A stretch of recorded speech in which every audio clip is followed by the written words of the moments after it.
In this episode of Contracting Conversations, Practice Makes Perfect, we're speaking with Sarah Todd, Executive Director of Acquisition Policy and Legislation for the Department of Homeland Security, about how simulation can help build critical collaboration skills. She shares her key takeaways from the exercise, plus why she says it's crucial to get industry involved. I'm Scott Williams, along with my co-host Jim Valley, coming to you straight from our booth at the Nexus 24 conference in Jacksonville, Florida.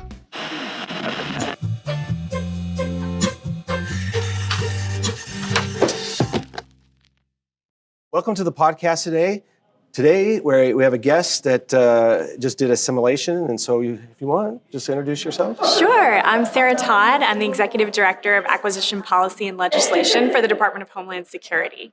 Okay, so we here at Nexus, we're in multifunctional teams. We want to do a lot of simulations with the teams, so that's the best way to learn. So please tell us about this simulation.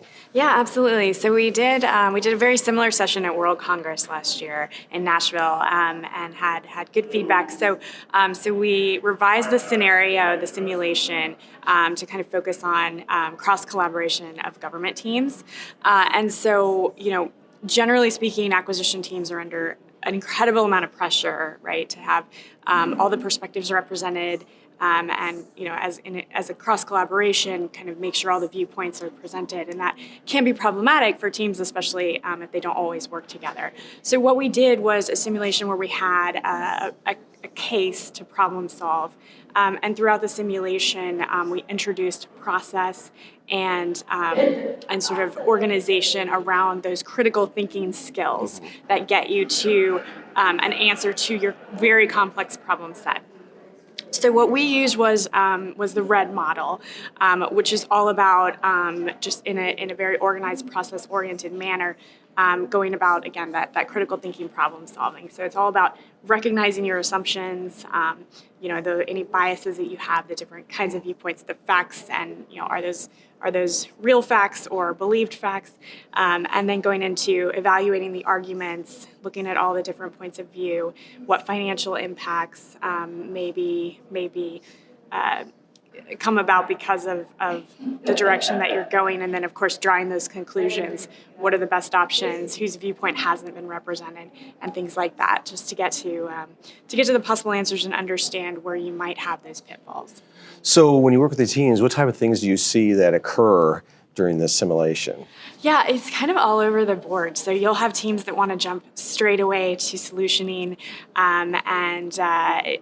getting very tactical and very in the weeds, and then you'll have teams that spend a majority of their time kind of outlining their assumptions, and essentially kind of stop at just needing more information. So it's really across the board, but I think a very healthy thing for people to take time to think about how they think. Right. So how large are usually these teams that you like to put through? Is there a kind of a size? Yeah, we've done different models in the two different sessions that we've done. This session worked pretty well, I think, as long as the tables are small enough for folks to be able to talk to each other. So we did about 8 people in this session, and that seemed to work out well. Some of the feedback we got was very interesting in terms of folks, government and industry working together as if they're on one side of the table or the other, industry or government. For this particular session, we were a government team. And so I think it kind of had a byproduct of also teaching industry a lot more about how the government operates internally to define requirements, which was really cool, frankly. But we think that sweet spot's about 8 people. And then we had them represent like different personas of an acquisition team. So they had to sort of adopt a different perspective than perhaps they had in real life. Right. So when it comes to these simulations, we really like it if they not only work together, multifunctional. They have different They have different mindsets of what the world looks like. But I like your idea of, hey, we got to get industry, right? We got to get industry involved and be able to communicate well with them, because they're a working partner. They're not the enemy. Absolutely. They're the ones that are providing us the product that we need.